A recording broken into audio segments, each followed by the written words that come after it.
بالله من الشيطان الرجيم. بسم الله الرحمن الرحيم.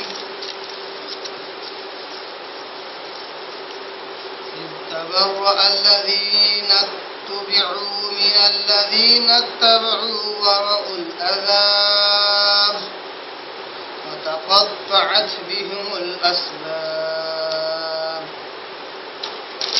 قال الذين اتبعوا لو أن لنا كرة فنتبرأ منهم كما تبرأوا منا كذلك يريهم الله أعمالهم حسرات عليهم وما هم بخارجين من النار. صدق الله العظيم. نحمده ونصلي على رسوله الكريم. اما بعد. تمام قسم کی حمد و ثنا، تعریف، کبریائی، بڑائی اسے اللہ وحدہ لا شریک کے لیے لائق اور زیبا ہے. ساری کائنات کا خالق، مالک، میرا اور آپ کا مربی ہے. اسی اللہ کے لیے ساری تعریفیں ہیں جو غفور ہے، غفار ہے، کریم ہے، ستار ہے. بارش کی آخر میرے آقا دو جہاں کے سردار الانبیاء پر کوڑا کروڑ انگنت بے شمار درود و سلام صلی اللہ علی محمد وسلم. قابل احترام بزرگوں، عزیز دوستوں، نوجوان ساتھیوں، قرآن مجید کی دو آیتوں کی میں نے تلاوت کی ہے اور یہ دونوں آیتیں سورہ بقرہ سورہ نمبر 2 پارہ نمبر 2 رکو نمبر 20 کی آخری دو آیتیں ہیں. آیت نمبر 166 اور 166، 166 اور 167.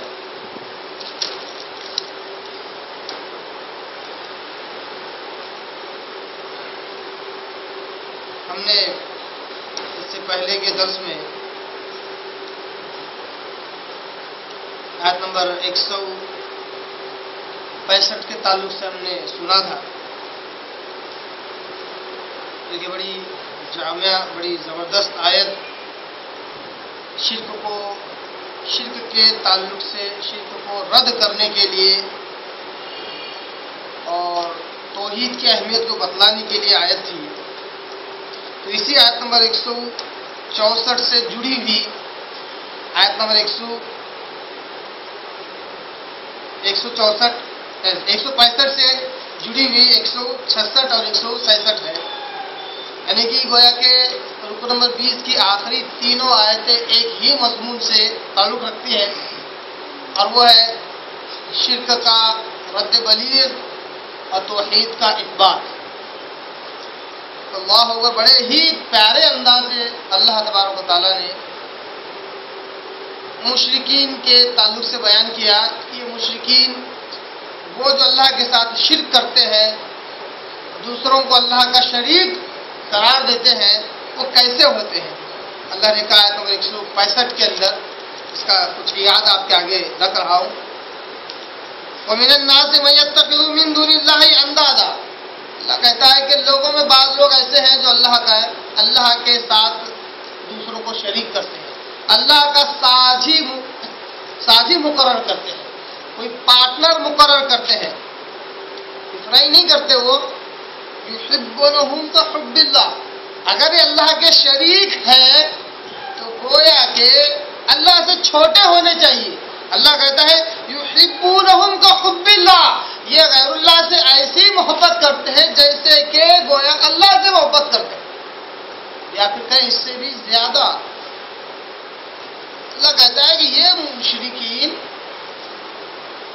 رب کے ساتھ دوسری ہستیوں کو، دوسری مخلوقات کو الہ اور معبود سمجھتے ہیں. بھلے ہی زبان سے دعویٰ نہ کرے، عملاً تو پورے وہ سارے اعمال کر گزرتے ہیں جو اللہ کے آگے کرنی چاہیے، اور کہتے بھی ہیں کہ یہ اللہ کے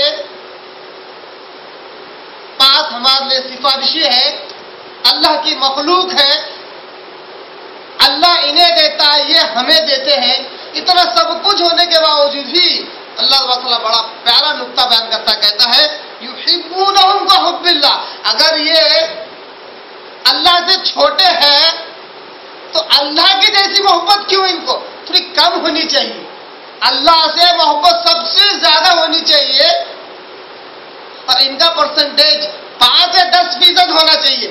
مگر معاملہ مشرک کا الٹا ہوتا ہے، جب اللہ کی ذات میں کسی کو شریک کرتا ہے تو غیر اللہ سے، رب سے زیادہ محبت کرتا ہے، تبھی تو اللہ نے کہا کہ یہ شرک ہے۔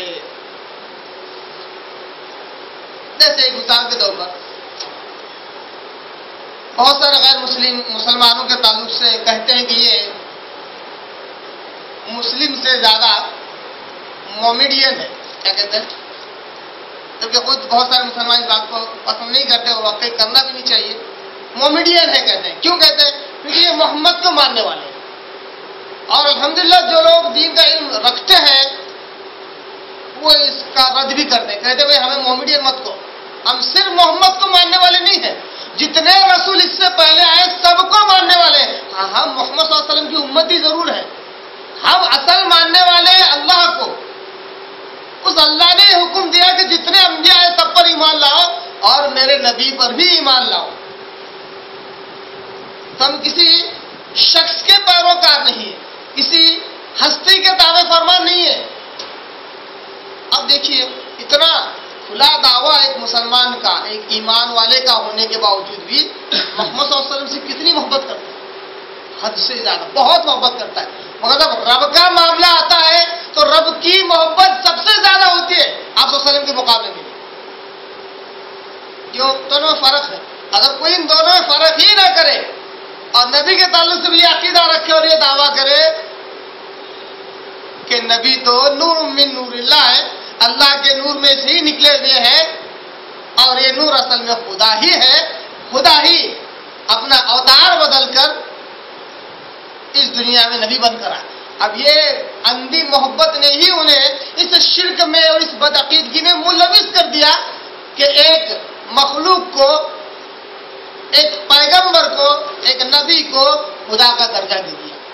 یہ اندھی عقیدت اور اندھی محبت ہی کا ہی تو نتیجہ ہے۔ اللہ کہتا ہے کہ ان مشرکین نے اللہ کے ساتھ مخلوقات کو رب مقرر کیا، الہ مقرر کیا، یحبونہم کحب اللہ، اور یہ ان سے ایسی محبت کرتے ہیں جیسا کہ رب سے کرنا چاہیے یا اس سے بھی کہیں زیادہ۔ والذین آمنوا اشد حبا للہ، ان کے بالمقابل موحد وہ لوگ ہیں، توحید پرست وہ لوگ ہیں، کامل ایمان والے وہ ہیں، اشد حبا للہ، اللہ کی محبت میں سخت و شدید ہوتے ہیں، اللہ کی محبت میں بہت زیادہ سخت ہوتے ہیں۔ اب یہاں پر میں نے پچھلے ہفتے بھی اس کی صحیح تعبیر بیان کی تھی کہ اشد حبا للہ کا کیا معنی ہے، اللہ کی محبت میں سخت ہوتے ہیں کا کیا معنی ہے، اللہ کی محبت میں شدید ہوتے ہیں کا کیا معنی ہے کہ ہمیشہ اللہ اللہ اللہ اللہ اللہ کرتے رہتے ہیں؟ نہیں، اللہ کے ساتھ شرک کیا جائے اس بات کو کبھی برداشت نہیں کرتے، تب جا کے اللہ سے بڑی گہری اور بہت زیادہ محبت ہے۔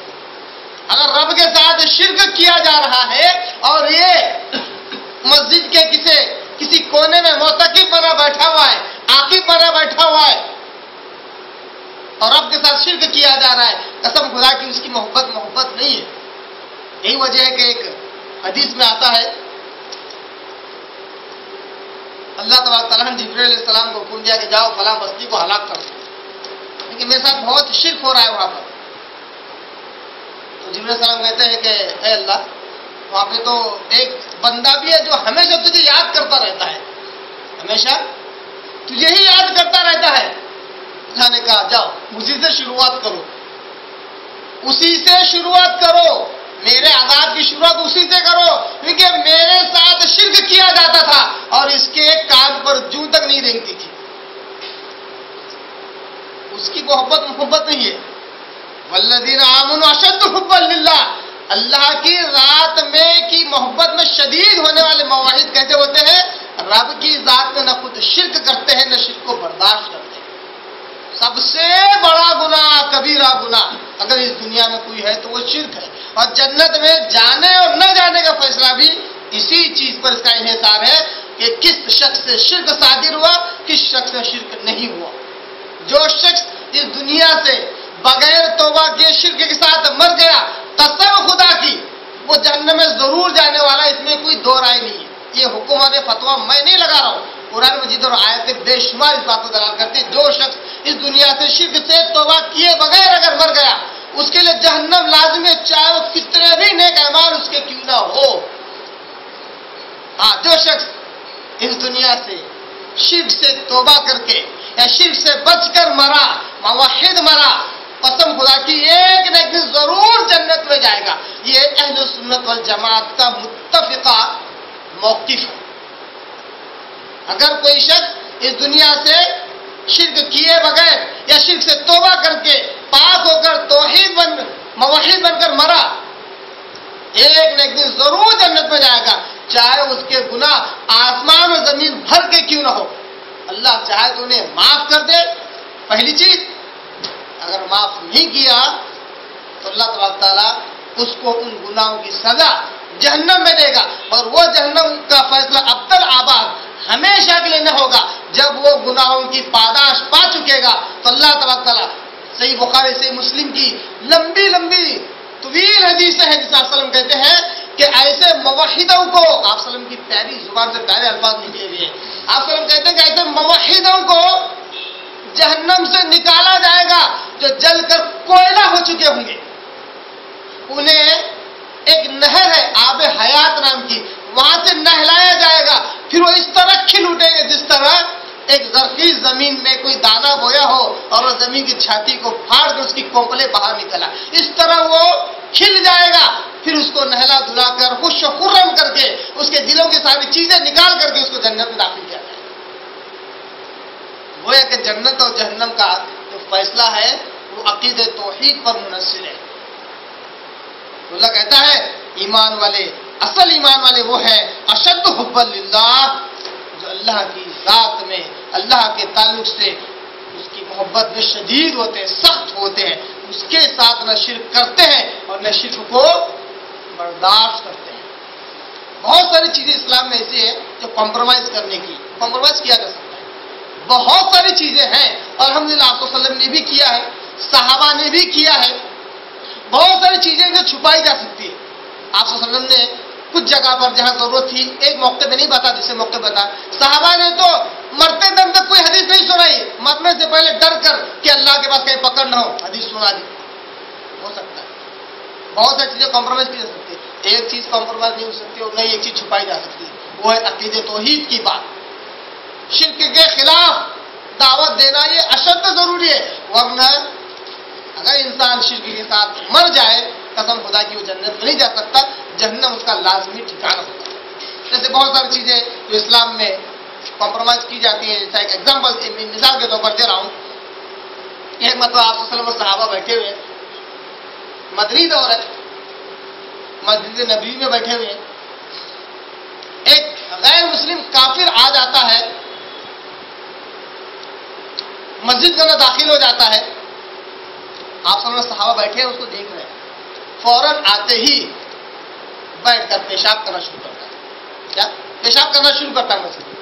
صحابہ غصے کے مارے کہ مسجد نبوی میں کس طرح پیشاب کر رہا ہے، دوڑتے ہیں اس کی طرف اس کو مارنے کے لیے۔ آپ سارے صحابہ کو روکتے ہیں اس لیے تاکہ وہ اطمینان سے پیشاب کرے۔ کیا اخلاق ہے، اخلاق کی سب سے اعلیٰ معیار پر آپ صلی اللہ علیہ وسلم کو اللہ تبارک تعالیٰ نے بھیجا۔ روکتے ہیں اور کہتے ہیں کہ اس کو اطمینان سے پیشاب کرے۔ جب اس نے اطمینان سے پیشاب کیا، اب ظاہر سی بات ہے ذہن میں بات آئی کہ شاید اب پکڑا جائے گا۔ آپ صلی اللہ علیہ وسلم بولتے نہیں، چھوڑ دو اس کو۔ اطمینان سے پیشاب کر کے مسجد کے باہر چلا جاتا ہے۔ جو چیز اس نے اپنے دل میں سوچی تھی وہ کام کر لیا، اس نے چلا بھی گیا۔ آپ صلی اللہ علیہ وسلم صحابہ کو بولتے ہیں کہ 7 ڈول پانی دو اور وہاں پر بہا دو، ہماری زمین پاک ہے۔ یہ کیا اخلاق ہے، کیوں کمپرومائز کیا؟ آج ہم اس میں تو کوئی کمپرومائز نہیں کرتے، اخلاق کے معاملے میں کوئی کمپرومائز نہیں ہے، شرک کے معاملے میں سارا کمپرومائز ہے۔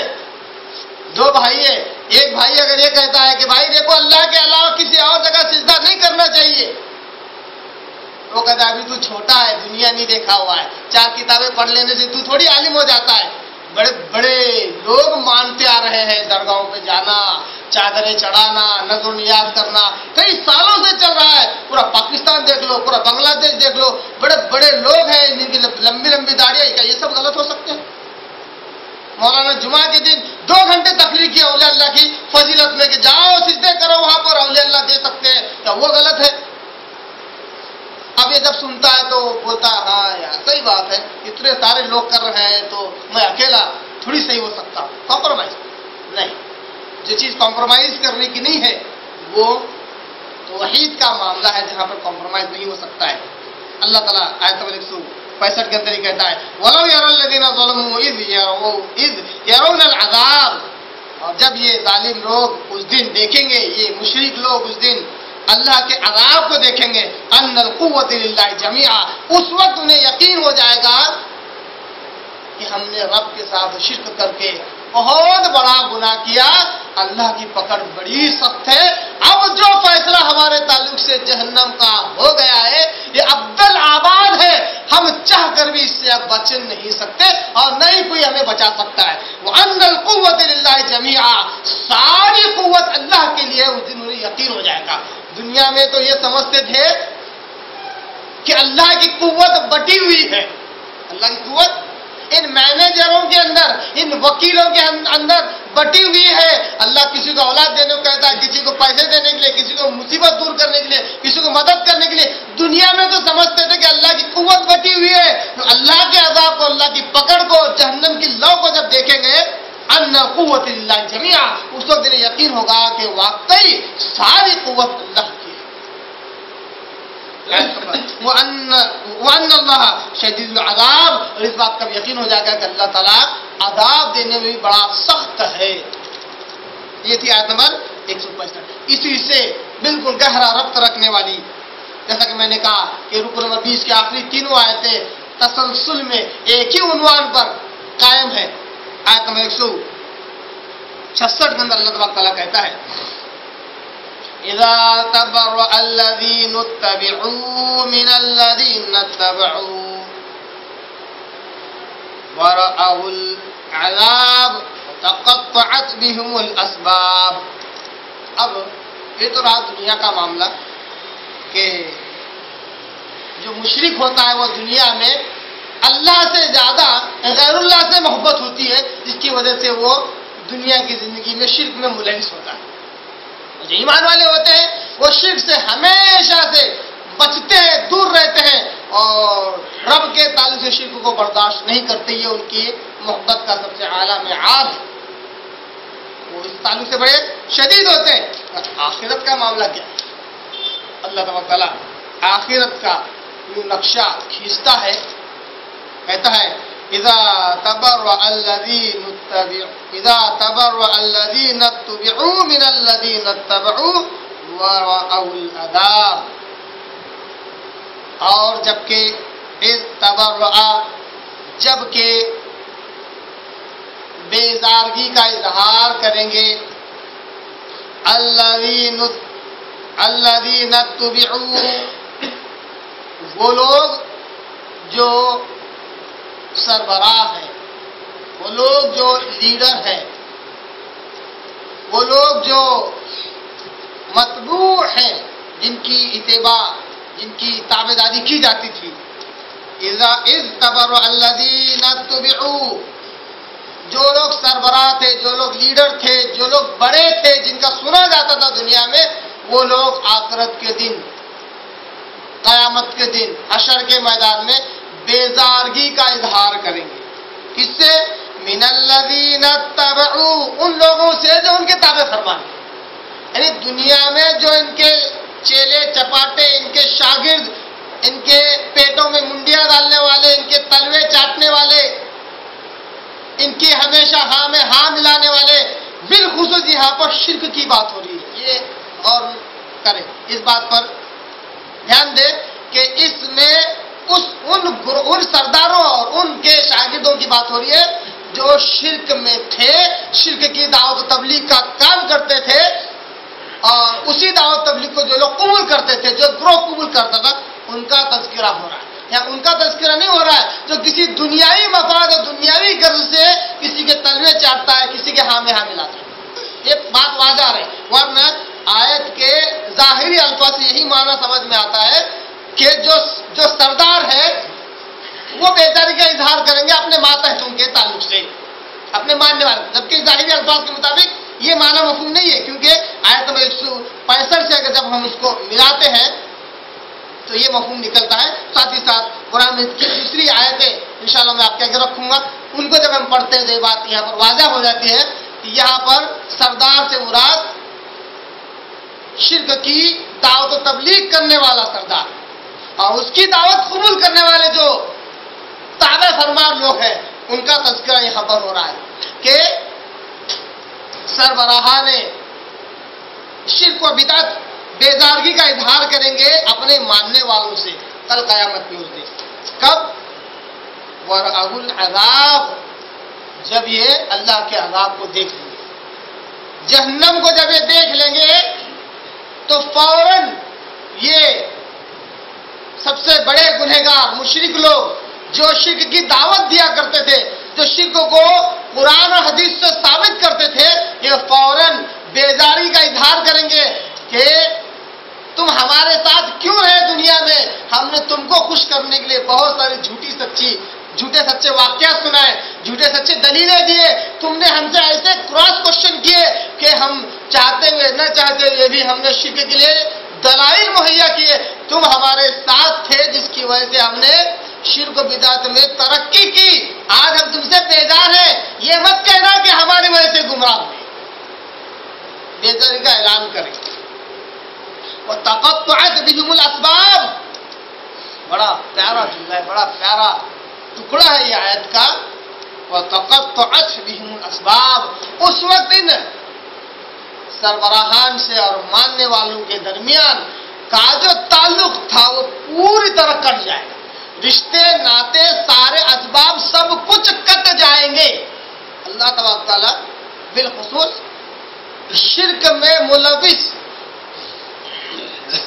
تابع اور متبوع دونوں کا تذکرہ کرتے ہوئے کہتا ہے کہ وہ لوگ جو دنیا میں اللہ کے علاوہ دوسروں کو شریک کرتے تھے وہ آخرت میں جانے کے بعد ان دونوں کے درمیان کا تعلق بالکل ہی منقطع ہو جاتا ہے۔ یہاں پر سب سے پہلے اشارہ ہے کہ وہ لوگ جو مخلوقات میں جس کو اللہ کا درجہ دیے ہوئے ہیں، الہ اور معبود بنائے ہوئے ہیں، جیسے کوئی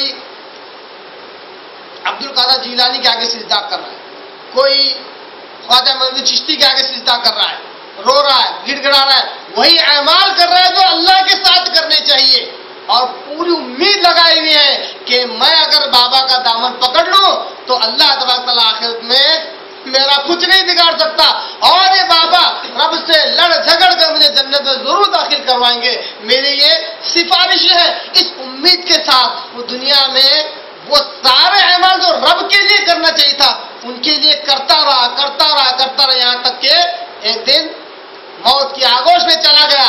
جب مر گیا، جب رب کے سامنے پہنچا تو جن کو اس نے رب کے برابر کا درجہ دیا ہوا تھا، رب کی طرح کے اعمال جن کے آگے کیے تھے، وہ دیکھ لے گا کہ جس مقصد کے تحت اس نے کام کیا تھا وہ مقصد بالکل کام نہ آیا۔ دونوں پر اگر معبود اس کی بات کی گئی وہ باطل ہے، اور عابد جو کہ باطل ہے ہی، دونوں پر جہنم لازمی ہے، تو دونوں جب جہنم کو دیکھ لیں گے تو دونوں کے تعلقات منقطع ہو جائیں گے اور کہیں گے کہ ہم تمہاری کچھ مدد نہیں کر سکتے، اور عابد جب دیکھ لے گا کہ یہ تو خود بے بس ہے، یہ خود اپنی فکر میں پڑے ہوئے ہیں، تو ہماری کیا مدد کریں گے، تو پوری طرح نا امید ہو جائے گا۔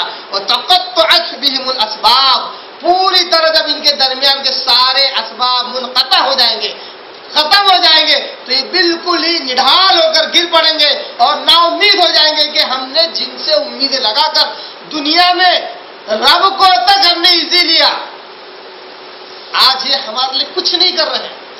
پہلا تصور یہ ہے کہ رب کے ساتھ جن کو شریک کرتے تھے انہی سے سب سے زیادہ محبت تھی، ان کے لیے سارے اعمال کیے اور وہ آخرت میں کچھ کام نہ آئے۔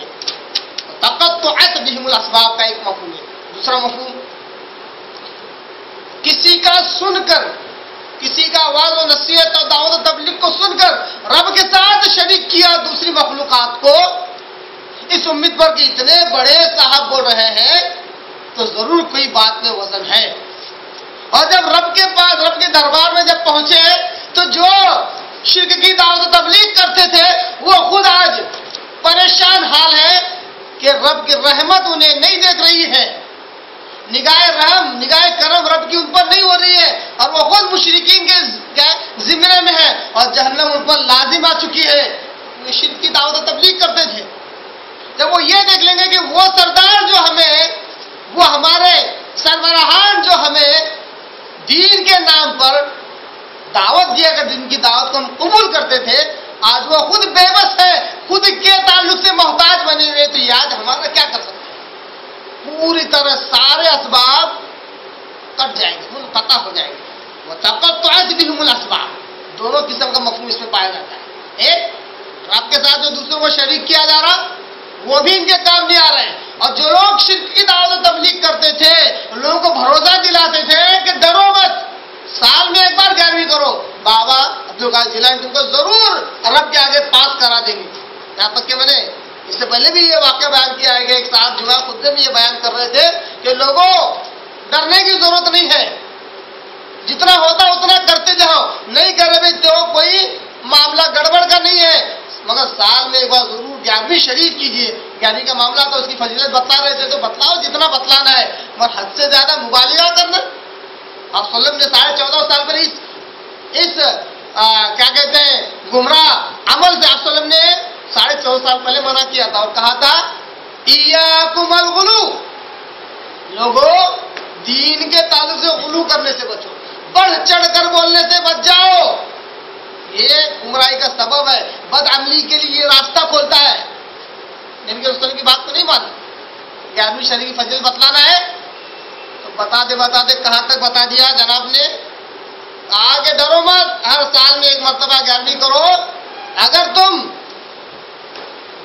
عالم برزخ میں، قبر میں اگر تمہارا حساب کتاب ہو رہا ہے اور منکر نکیر تم سے سوال کریں من ربک، تمہارا رب کون ہے، جواب نہیں آتا ہے پریشان مت ہو، یہ کہو یا غوث المدد، کیا کہو یا غوث المدد۔ پھر جب پوچھے ماں دینوں کو، تمہارا دین کون سا ہے، جواب دینے کی ضرورت نہیں ہے، قطعی نہیں، تمہیں ڈرنے کی ضرورت ہے، تم عبدالقادر جیلانی کے ماننے والے مرید ہو، تم کو کسی فرشتے سے ڈرنے کی ضرورت نہیں، تم رب سے ڈرنے والے اور عبدالقادر جیلانی سے ڈرنے والے ہو، تم فرشتوں سے ڈرنے والے کیسے ہو؟ ماں دین سے پوچھا جائے تو کہو یا غوث المدد، ہر سال تو محنت کرتے تھے ان کے لیے، ایک بار تو ان کو محنت کرنے دو، یا غوث المدد۔ پھر پوچھا گیا کہ من نبی کو، تمہارے نبی کون ہے، تمہارے درمیان جو آئے تھے میری طرف سے وہ کون ہے، ان کے بارے میں کیا جانتے ہو؟ جواب دینے کی ضرورت نہیں ہے، ویسے بھی کیا جانا تھا ان کے بارے میں، کیا پڑھا تھا ان کے بارے میں، کہو یا غوث المدد۔ کہتے ہیں یہ واقعہ کتابوں میں لکھا ہوا ہے، ایسا نہیں کہ میں کوئی ہوا میں اڑتی ہوئی بات بیان کر رہا ہوں، کتابوں میں یہ واقعہ لکھا ہوا ہے عبدالقادر جیلانی کی کرامت کے طور پر۔ اور ایک صاحب جمعہ خطبوں میں اس کو سنایا بھی ہے لوگوں کے آگے، لوگ سناتے بھی رہتے ہیں فضیلت میں، عوام جاہل ہے، انہیں کیا سمجھتا ہے، ساری باتیں سنا ساری ہضم ہونے والی ہے، دین کا نام، دین کا لیبل بس چسپا کر دو سب ہضم ہو جائے گا۔ تو کہتے ہیں جب 3 مرتبہ یا غوث المدد کہا گیا تو عبدالقادر جیلانی طوفان کی طرح قبر میں پہنچے اور ایک ہاتھ میں منکر کو ایک ہاتھ میں نکیر کو، دونوں فرشتوں کو پکڑا اور دونوں کو ٹھوکے دینے لگے اور کہا میرے منہ سے سوال کرتے ہو من ربو کا ماں دینوں کا، دونوں خوب ٹھوکے دیا، یہاں تک کہا حضور، فرشتے کہا حضور ہمیں معاف کیجیے، ہمیں نہیں پتا تھا کہ آپ کا مرید ہے، بات ہمیں معاف کیجیے، ہمیں چھوڑ دیجیے، ہم سے غلطی ہو گئی، آپ کے مرید کو ہم نے سوال کر لیا۔ اب بتاؤ یہ واقعہ کہاں کا حق ہے، کہاں کا صحیح ہے، اس کی کیا دلیل ہے؟ اللہ کے رسول نے کہاں فرمایا؟ عبدالقادر جیلانی نے کم از کم چلو اپنی زندگی میں ایک مرتبہ آگے بھی اگر وہ قبر کے اندر گئے ہوں گے تو ایک مرتبہ تو ان کی زبان سے، ان کی زندگی کے، ان کے سوانح عمری میں، ان کے جیون چلتے میں یہ واقعہ ملنا چاہیے نا، قسم خدا کی نہیں ملتا ہے۔ بنیاد الطالبین ان کی مشہور کتاب ہے عبدالقادر جیلانی کی، کہیں پہ بھی یہ واقعہ موجود نہیں ہے۔ فتوح الغیب ان کی مشہور کتاب ہے، کہیں پہ بھی یہ واقعہ نہیں ہے۔ اس کے علاوہ بہت ساری کتابیں کہیں یہ واقعہ نہیں ملتا۔ اس کے برخلاف جب وہ انتقال کر رہے ہیں تو اپنے بچے کو کہتے ہیں کہ بچے دیکھ جب بھی مانگنا تو رب سے مانگنا، رب کے علاوہ کسی مخلوق سے نہیں مانگنا، یہ نصیحت کر رہا ہے۔ اور یہاں عبدالقادر جیلانی کے نام سے کیا کیا کس کس قسم کے قصے اور کہانیاں بیان کی جا رہی ہیں۔ تو وہ لوگ جو رب کے ساتھ دوسروں کو شریک کرتے تھے ان سے بھی ان کا تعلق منقطع ہو جائے گا، اور وہ لوگ جو شرک کی دعوت و تبلیغ کرتے تھے رب کے ساتھ دوسروں کو شریک کرنے کے لیے قرآن اور احادیث میں دلائل دیتے تھے، دین اسلام سے دلائل دیتے تھے، ان سے بھی ان کا تعلق منقطع ہو جائے گا، اور کسی قسم کا بھروسہ اب ماننے والوں کو ان کے سردار ان کے سربراہان سے کوئی تعلق ان سے نہیں رہے گا۔ تقطعت بہم الاسباب کہا اللہ، یہ تھی آیت نمبر 166۔ اب 167 کے اندر اللہ تعالیٰ کہتا ہے وقال الذين اتبعوا لو ان لنا كرة فنتبرأ منهم كما تبرؤوا منا۔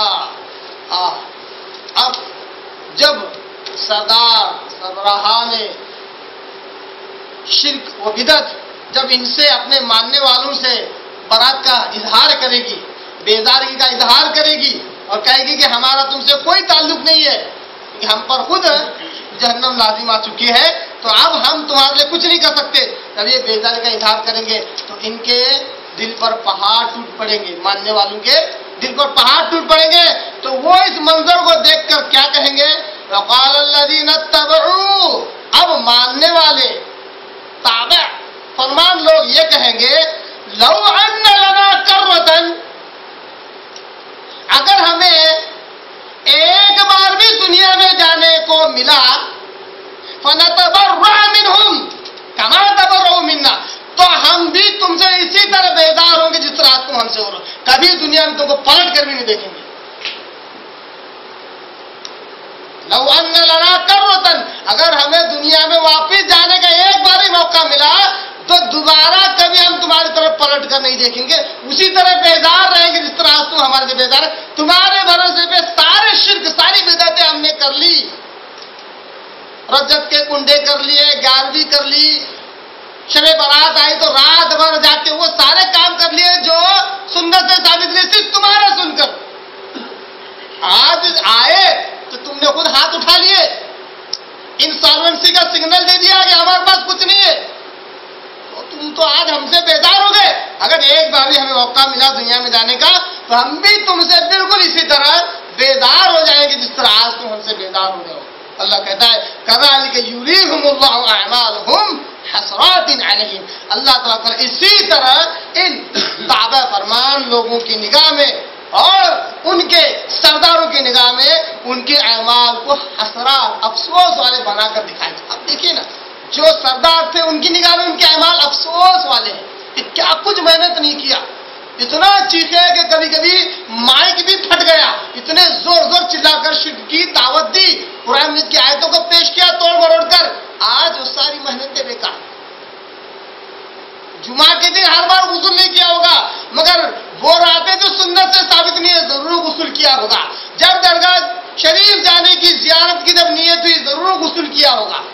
یہ ساری جدوجہد جو دنیا میں رہی ہے، جتنی اللہ اور اس کے دین کے لیے نہیں رہی، غیر اللہ کے لیے اتنی رہی ہے، ساری چیز یاد آئیں گی کہ سب اب بیکار ہو گیا، اب یہ ہمارے ہاتھ کا نہیں ہے، سب افسوس کریں گے، حسرات افسوس والے اعمال اللہ تبارک تعالیٰ ان کے آگے ثابت کر کے بتائے گا کہ تمہارے اعمال سارے افسوس کرنے کے۔ اب اللہ تبارک تعالیٰ فیصلہ دے رہا ہے، حکم دے رہا ہے، اس آیت کے آیت 167 20ویں رکو کی آخری آیت سے ہمیں ایک بات معلوم ہوتی ہے، وَمَا هُمْ بِخَارِجِينَ مِنَ النَّارِ، کیا کہا اللہ نے؟ وَمَا هُمْ خَارِجِينَ مِنَ النَّارِ۔ اب یہ سردار اور یہ ماننے والے دونوں کے دونوں، یا کم از کم ماننے والے وَمَا هُمْ بِخَارِجِينَ مِنَ النَّارِ، یہ کبھی آگ سے اب نکلنے والے نہیں۔ جس پر بھی شرک ثابت ہوا، چاہے وہ سردار ہو چاہے وہ ماننے والا ہو، چاہے وہ تابع ہو چاہے وہ متبوع ہو، جس پر بھی شرک ثابت ہو گیا، وَمَا هُمْ بِخَارِجِينَ مِنَ النَّارِ، وہ ہرگز آگ سے نکلنے والی نہیں۔ یہ آیت خود اس بات کو دلالت کرتی ہے کہ شرک کرنے والے کا ٹھکانہ ابدل آباد جہنم ہے، اس سے کبھی باہر نہیں نکل سکتا۔ اس طرح ایک موحد کے تعلق سے یہ اصول بیان کیا گیا کہ اگر اس کے گناہ ہو تو وہ وقتی طور پر اپنے گناہوں کی پاداش میں جہنم میں ضرور جلے گا، مگر موحد ہونے کی وجہ سے ایک نہ ایک دن گناہوں کی سزا بھگتنے کے بعد وہ جنت میں ڈالا جائے گا۔ مشرک کے تعلق سے ایسا نہ ہوگا کہ نیک اعمال کے بدلے کچھ دن جنت میں ڈالا جائے، جنت میں جب اس کے نیک اعمال کا بدلہ مل جائے تو واپس جہنم میں ڈالا جائے گا۔ یہ اصول قرآن حدیث میں نہیں بیان کیا گیا، بلکہ اس کے برخلاف بعد اب تک قرآن مجید میں یہ بیان کیا گیا ہے کہ اگر کوئی شخص شرک لے کر رب کے پاس پہنچے تو اللہ کہتا ہے آخرت کے دن کا منظر کھینچتے ہوئے وَقَدِمْنَا إِلَىٰ مَا عَمِلُوا مِنْ عَمَلٍ وَجَعَلْنَاهُ هَبَاءً مَنثُورًا۔ جب ہم لوگوں کے اعمال کو جانچیں گے، پرکھیں گے، اور ان کے اعمال میں جب ہم شرک کو دیکھیں گے، بہت ساری نیکیاں ہیں، جب ہم شرک کو دیکھیں گے وَجَعَلْنَاهُ هَبَاءً مَنثُورًا تو ہم ان کے سارے اعمال کو ایک ہی پھونک سے اڑا دیں گے، ایک ہی پھونک سے سارے جتنے چاہے نیک اعمال کن ہو سب کے سب زیرو کر دے رہا ہے، گویا کہ جنت میں جانے کا کوئی چانس نہیں ہے۔ مگر موحد کے تعلق سے یہ فضیلت ہے، ایک نہیں دو نہیں کئی آیتوں میں کئی احادیث میں اس بات کی فضیلت آئی ہے کہ اگر کوئی شخص توحید پر مرے، شرک سے توبہ کر کے مرے، شرک سے پاک ہو کر مرے تو ایک نہ ایک دن ضرور وہ جنت میں داخل ہوگا۔ تو یہ تھی آیت نمبر 167 جو سورہ بقرہ کی رکو 20 کی۔ اس کے تعلق سے قرآن مجید میں دوسرے مقامات پر بھی بڑے پیارے انداز سے اللہ تعالیٰ بیان کرتا ہے، ان آیتوں کو اگر جوڑ لیتے ہیں تو اور اچھے سے یہ آیتیں سمجھ میں آتی ہے۔ اسی موضوع کو اللہ تعالیٰ نے قرآن مجید میں بہت سی جگہ پر ذکر کیا، جیسے کہ سورہ قصص کی آیت نمبر 64 62 سے لے کر 64، سورہ انعام سورہ نمبر 6 کی آیت نمبر 49، سورہ مریم سورہ نمبر 18 کی آیت نمبر 81 82، سورہ احقاف کی آیت نمبر 65، سورہ عنکبوت کی آیت نمبر 25 اور سورہ بقرہ کی آیت نمبر 166 اور 167 اور سورہ سبا کی آیت نمبر 40 سے لے کر 42۔ اس کے علاوہ بہت سے مقامات پر اللہ تعالیٰ نے اسی مضمون کو کہ شرک کے علمبردار اور شرک کرنے والے ان کے تابع فرمان، دونوں کا جو یہ مجادلہ ہے، دونوں کا یہ جو جھگڑا ہے اور اس کے آخر میں جو نتیجہ ہے کہ دونوں کو جہنم میں ڈالا جانا یا کم سے کم ماننے والوں کو جہنم میں ڈالا جانا، اس کا تذکرہ اللہ نے قرآن میں بے شمار جگہ پر اللہ نے بہت سے مقامات پر اللہ نے کیا ہے۔ اس میں سے سب سے پہلے ایک ذکر ملتا ہے ہمیں، وہ ہے فرشتوں کے تعلق سے۔ بہت سارے لوگ ہیں جو فرشتوں کو الہ کا درجہ دیتے ہیں، معبود کا درجہ دیتے ہیں، رب کا درجہ دیتے ہیں۔ اب رب کا درجہ دینے سے کیا مراد ہے؟ ایک بات یہ بھی کلیئر ہو جائے کہ بہت سارے لوگ کہتے ہیں، جب پوچھا جاتا ہے کہ شرک کیا ہے، شرک کسے کہتے ہیں، تو کہتے ہیں کہ شرک رب کے برابر کسی کو سمجھنا اور اس طرح کا گیسچر، اس طرح کے فیلنگ دے کر بتلاتے ہیں کہ رب کے برابر کسی کو سمجھنا یہ شرک ہے۔ اگر یہی تعریف ہے تو یہ 100% غلط ہے، یہی ڈیفینیشن ہے تو یہ 100% غلط ہے، کیونکہ جب سے دنیا بنی ہے اب تک کسی نے بھی رب کے برابر کسی کو نہیں سمجھا ہے، چاہے وہ غیر مسلم کیوں نہ ہو۔ معلوم ہوا کہ یہ ڈیفینیشن صحیح ہے ہی نہیں، اب تک کسی نے بھی رب کے برابر کسی کو نہیں سمجھا ہوا، چھوٹا ہی سمجھا ہوا ہے۔ کہتے ہیں اگر آپ ہنومان کے تعلق سے پوچھ لیں کہ میں ہنومان کی پوجا کیوں کرتے ہو، تو کہتے ہیں یہ ہنومان ضمنی معبود ہے، ضمنی خدا ہے، ہم اس سے مانگتے ہیں تو یہ رام سے یا وشنو سے یا بڑے بھگوان سے مانگ کر دیتا ہے۔ اچھا ان سے پوچھو رام کون ہے، تو کہتے ہیں کہ رام بھی بھگوان ہے، اصلی بھگوان نہیں ہے، یہ بھی دوسروں سے مانگ کر دیتا ہے۔ کسی بھی دھرم کے تعلق سے آپ دیکھ لیجئے، جس نے بھی رب کے ساتھ دوسروں کو شریک کیا، جوڑا، پارٹنر اور سہباگی بنا، اس نے اللہ سمجھ کر اس کی عبادت نہیں کی، اللہ سے لے کر دینے والا سمجھ کر ہی عبادت کی۔ اسی کا نام شرک ہے۔ شرک کس کو کہتے ہیں؟ ایک بات اور نقطہ سمجھ، شرک کی 3 قسمیں یہاں پر بتلانا اس لیے ضروری ہے کیونکہ شرک کے علمبردار اور شرک کرنے والے عوام دونوں کے تعلق سے جہنم کا فیصلہ کیا گیا ہے۔ شرک کہتے کس کو ہے یہ سمجھنا ضروری ہے۔ شرک کی 3 قسمیں، سب سے پہلے شرک ہوتا ہے شرک کی ربوبیت، رب کے ساتھ کسی کو شریک کرنا، رب میں ربوبیت۔ دوسرا ہوتا ہے شرک فی الالوہیت، اللہ کے معبود ہونے میں کسی کو شریک کرنا، اور تیسرا ہوتا ہے شرک فی الاسماء والصفات، اللہ کے ناموں اور اس کے صفات میں کسی کو شریک کرنا۔ اور شرک فی الربوبیت یہ بہت کم لوگوں میں ہوتا ہے، رب کے ساتھ کسی کو رب ہونے میں شریک کرنا۔ یعنی دنیا میں کسی بھی مخلوق سے، آپ انسانوں سے کسی سے بھی پوچھو کہ بارش کون برساتا ہے تو جواب دے گا کہ اوپر والا، بھلے وہ اللہ کا نام نہ لے مگر اشارہ کرے گا اوپر کی طرف، اللہ کا نام بھلے نہ لے اشارہ کرے گا اوپر والا کوئی ہے، میں نہیں جانتا کہ وہ کیا ہے اور کیسا ہے۔ اگر آپ کسی ویدک ہندو سے پوچھے کہ بھئی بارش کون برساتا ہے تو وہ کہے گا ایک نراکار پرم آتما ہے جو بارش برساتی ہے۔ وہ اس وقت ہنومان، لکشمی، سرسوتی کی طرف اشارہ نہیں کرے گا، ایسے الٹیمیٹ بھگوان کی طرف اشارہ کرے جو سب سے بڑا ہے۔ اچھا، بارش برسانے والا کون؟ ساری کائنات کو چلانے والا کون؟ تدبیریں کرنے والا کون؟ یہ کیا ہے؟ رب ہونے کی صفات میں۔ فصلیں اگانے والا کون؟ انسانوں کو کھلانے پلانے والا کون؟ یہ رب ہونے کی صفات ہے۔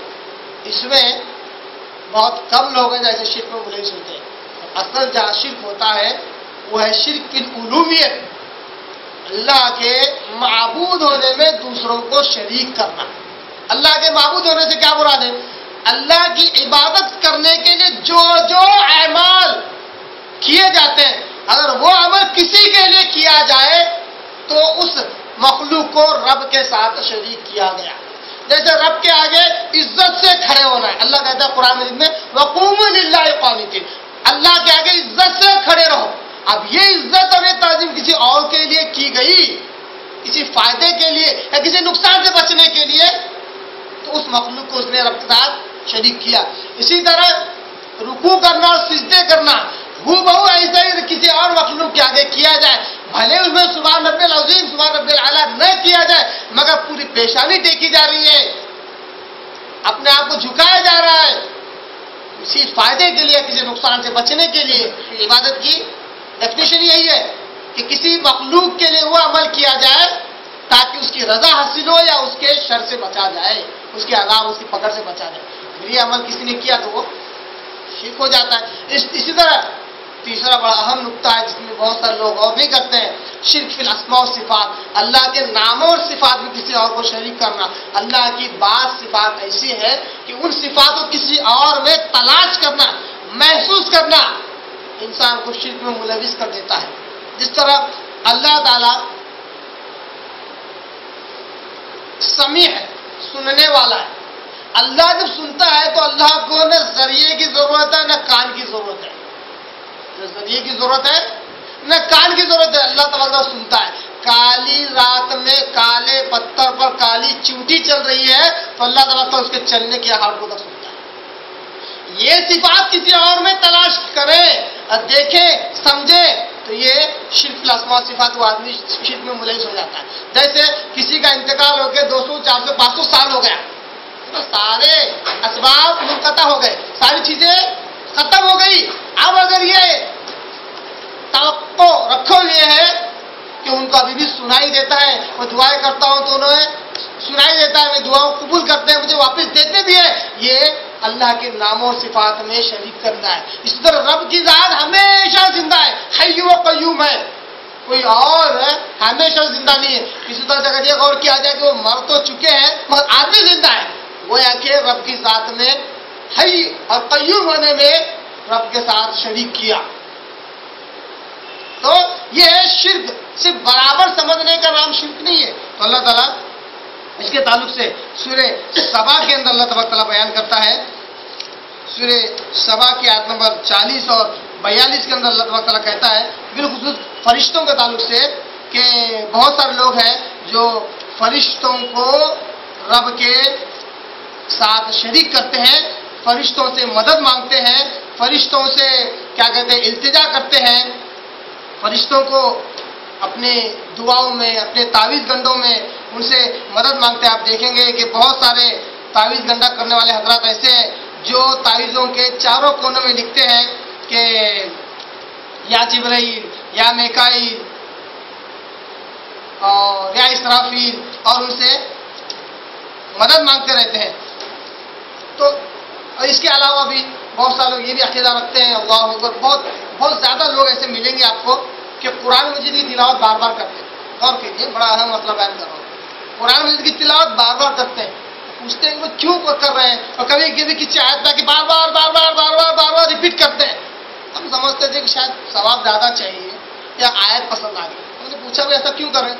کہتے ہیں کہ بھائی ہر ایک آیت پر ایک موقع مقرر ہے، بولے فرشتہ ہر ایک آیت پر جتنا زیادہ پڑھیں گے وہ اپنے تابع ہو جاتا، بولے پھر اپنے کاموں میں مدد کرتا. فرشتہ تمہاری مدد کے لیے تمہارا غلام بن کر آئے گا. وہ چیز جو تمہیں نظر نہیں آ رہی ہو تمہاری مدد کرے گا. جس کتاب کو جس نے نازل کیا ہے نعوذ باللہ کیا وہ معذور ہے تمہاری مدد کرنے سے؟ سورہ سبا کے اندر آیت نمبر 40 سے 42 اگر ہم دیکھیں تو اللہ تعالیٰ کہتا ہے کہ وَيَوْمَ يَحْشُرُهُمْ جَمِيعًا، جس دن ہم سب لوگوں کو جمع کریں گے. ثُمَّ يَقُولُ لِلْمَلَائِكَةِ، پھر ہم فرشتوں سے پوچھیں گے هَؤُلَاءِ إِيَّاكُمْ كَانُوا يَعْبُدُونَ، کیا یہ لوگ تمہاری بات کرتے تھے دنیا میں؟ رب جانتا ہے کہ فرشتے نے کبھی نہیں کہا کہ ہماری بات کرو. پھر بھی اللہ تعالیٰ شرک کو واضح کرنا چاہتا ہے کہ دیکھو تم جن سے مدد مانگتے ہو انہوں نے کبھی نہیں کہا کہ ہمارا نام تعویذ گنڈے میں لکھو، ہمارے لیے آیت کو بار بار پڑھو، ہمارے لیے فلاں فلاں فلاں ذکر کرو تو ہم تمہارے موکل بن جائیں گے. انہوں نے کبھی نہیں کہا. پھر بھی اللہ تعالیٰ پوچھتا ہے ہؤلاء ایاکم کانوا یعبدون، کیا یہ تمہاری عبادت کرتے تھے؟ فرشتے کہیں گے آیت نمبر 41 کے اندر قالوا سبحانک، اللہ تم تو بہت پاک ہے، انت ولینا، تو ہمارا کارساز ہے، تو ہمارا بنانے بگاڑنے والا ہے، تو ہی ہمارا مالک ہے. من دونی، من کو چھوڑ کر تو ہی تو ہے.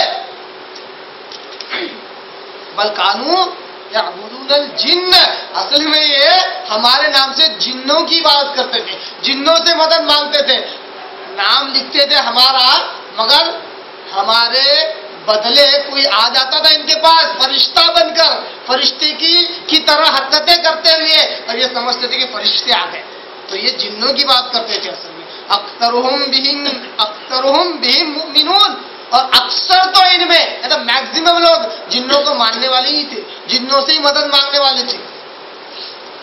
یاد رکھیے ایک نقطہ اور اس میں کہ جو لوگ تعویذ گنڈوں میں یہ دعویٰ کریں کہ میرے قبضے میں جن ہے تو یہ ثابت ہو جاتا ہے کہ وہ شخص جادوگر ہے.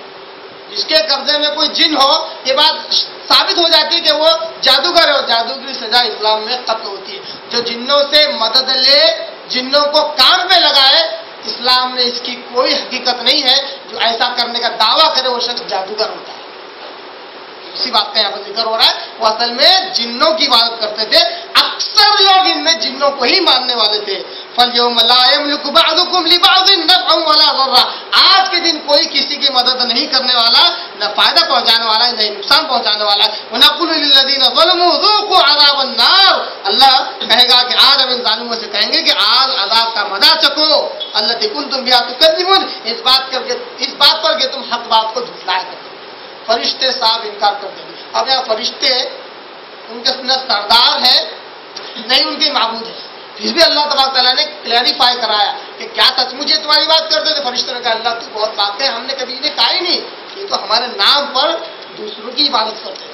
تو اس طرح جو بھی شرک میں ملوث ہے، چاہے وہ اپنی غلط فہمی سے ملوث ہو، کم علمی کی وجہ اور جہالت سے ملوث ہو، یا کسی شرک کے علم بردار کے کہنے کی وجہ سے ملوث ہو، بہرحال اس کا ٹھکانہ لازمی طور پر ابدل آباد جہنم ہے. اللہ کہتا ہے وما هم بخارجین من النار. اسی طرح بڑی پیاری بات اللہ تبارک تعالیٰ آخری آیت آپ کے آگے رکھ رہا ہے، اور 2 آیتیں رکھنا ہے، وقت کا تقاضا ہے کہ بات کم کروں.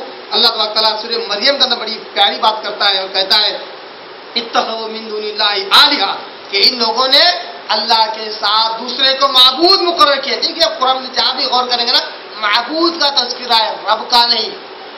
رب نہیں، معبود کا. عبادت اللہ کے ساتھ کسی اور کی نہ کی جائے، اللہ کے علاوہ کسی اور کی نہ کی جائے.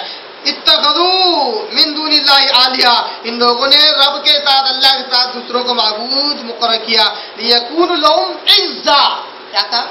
سورہ مریم بڑا پیارا سورہ ہے، الفاظ اتنے ڈیفیکلٹ، اتنے مشکل ہے کہ ایک ایک لفظ میں ایک ایک پوری بات مکمل کی گئی ہے۔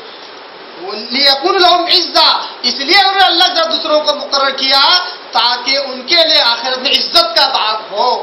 کیا ہے؟ تاکہ وہ آخرت میں ان کے لیے عزت کا باعث ہو۔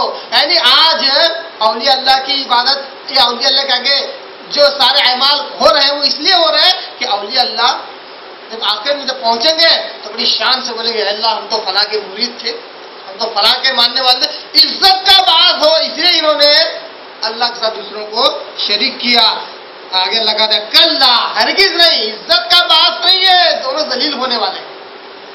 عابد اور معبود دونوں ذلیل ہونے والے ہیں، اور اگر عابد صحیح ہے، حق پر ہے، تو وہ بھی برات کا اظہار کرے گا، اور معبود اگر جس کی عبادت کی گئی دنیا میں اللہ کے علاوہ وہ حق پر ہے، وہ بھی برات کا اظہار کرے گا، اور جو حق پر نہیں ہے وہ بھی برات کا اظہار کرے گا کہ میں نے تمہیں کبھی کہا ہی نہیں کہ ایسا کام کرو، اور اگر میں نے کہا بھی تھا تو تمہارے پاس تو حق تھا، قرآن تھا، احادیث تھی، تم نے کیوں نہیں پڑھا؟ تم تو دنیا میں عقل مند تھے، ہمارے پیچھے کیوں چل رہے تھے؟ پوری طرح برات کا اظہار کریں گے۔ اللہ کہتا ہے کلا، ہرگز نہیں، سیکفرون بعبادتہم، فوراً وہ ان کی عبادت کے منکر ہو جائیں گے، ان کی عبادت کا انکار کرنے والے ہوں گے کہ تم ہماری بات کرتے ہی نہیں تھے۔ وَيَكُونُ عَلَيْهِمْ ضِدًّا، بالکل وہ اس وقت ان کے خلاف ہو جائیں گے، دشمن ہو جائیں گے کہ تم ہمارے پیچھے پڑے ہی کیوں، تم ہمارے آگے سجدہ ہی کیوں کیا۔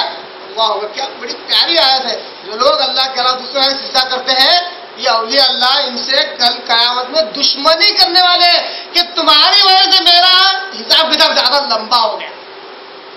جب تک میں سارا کلیئرفیکیشن نہیں دیتا، میں آسانی سے جنت میں جانے والا تھا، تمہارے جو رکا دیا اللہ نے، جب تک میں کلیئرفائی نہیں کرتا قیامت تک جتنے لوگوں نے ان کے آگے سجدہ کیا ہوگا، اللہ میں نے اس سے نہیں کہا تھا، اللہ میں نے، جب تک حساب کتاب کمپلیٹ نہیں ہوتا، جنت میں جانا دشوار ہو رہا، تو سخت دشمنی کر لیں گے وہ اولیاء اللہ جو حقیقی اولیاء اللہ ہے۔ اور پھر بھی ان کی دنیا میں ان کے آگے سجدہ کیا گیا، منتیں مرادیں مانگی گئی، مدد مانگی گئی، وہ اس وقت دشمنی کریں گے، سخت دشمنی کریں گے کہ تم کیسے لوگوں، آج میرا حساب کتاب لمبا کر دیا تم لوگوں نے۔ 10 جگہ میرے کو کلیریفائی، کیونکہ انبیاء کو بھی کلیریفائی کرنا پڑتا ہے، جس طرح فرشتوں کو کلیریفائی کرنا پڑا نا، ہے نا، اپنی طرف سے خلاصہ دینا پڑا انبیاء کو، یہاں تک عیسیٰ علیہ السلام کے تعلق سے بھی سورہ آل عمران میں آتا ہے کہ اللہ تعالیٰ عیسیٰ علیہ السلام سے کہے گا کہ اے عیسیٰ، کہ تم نے کہا تھا ان لوگوں کو کہ اللہ کو چھوڑ کر تمہارے آگے سجدہ کرو، عبادت کرو، تو عیسیٰ علیہ السلام کہیں گے اللہ، میری ماں نے کبھی نہیں کہا کہ تجھے چھوڑ کر ہمارے آگے سجدہ کرے، تو بہت پاک ہے، پر ہم تو تجھ سے ڈرنے والے ہیں، اور تو علام الغیوب ہے، اللہ تو جانتا ہے اگر میں نے ایسا کہا ہے تو، میں نے ایسا نہیں کہا ہے۔ عیسیٰ علیہ السلام بھی جلدی سے جنت نہیں جا پا رہے جب تک کہ خلاصہ نہیں کر دیتے، کلیریفیکیشن نہیں دے دیتے۔ تو آپ سوچئے جو اولیاء اللہ جن کے آگے یہ سارے کرتوتیں چل رہی ہیں، وہ کیوں نہ دشمنی کریں گے کہ آسانی سے جہاں جنت میں جانا تھا، جنت میں جانے کے لیے تو سب سے کیا کہتے ہیں بونس اور سب سے خوشی والی بات یہ ہوتی ہے کہ بغیر حساب کتاب کے جاؤ۔ اب یہاں حساب کتاب تو یقینی ہے کہ جن اولیاء اللہ جو حقیقی اولیاء اللہ اگر ہیں ان کے آگے سجدہ کیا گیا ہے تو بغیر حساب کتاب کے جانے کا تو کوئی چانس نہیں دکھ رہا ہے۔ ضرور ان سے پوچھا جائے گا کہ کیا تم نے کہا تھا کہ میرے آگے سجدے کرو، منتیں مرادیں مانگو۔ اسی طرح اور چند آیتیں جو سورہ سبا ہی کی ہیں، انشاءاللہ ہم اس کو اگلے درس میں یا پھر اس قسم کے موضوع پر ہم انشاءاللہ اور تفصیلی روشنی ڈالیں گے۔ اللہ سے دعا کرتا ہوں کہ اللہ تعالیٰ ہمیں شرک سے بچائے اور اس طرح کے شرک کے علم برداروں سے اللہ تعالیٰ بھی ہمیں دور رکھے اور مشرق اور مغرب کا فاصلہ ہمارے درمیان کر دے۔ اللہ تعالیٰ ہم میں اور قرآن مجید میں اور احادیث صحیحہ اور آپ کی زندگی سے ہمیں اللہ تعالیٰ ایسا لگاؤ پیدا کر کہ ہم اس میں ڈوب جائیں اور اسی میں ہماری جان چلی جائے۔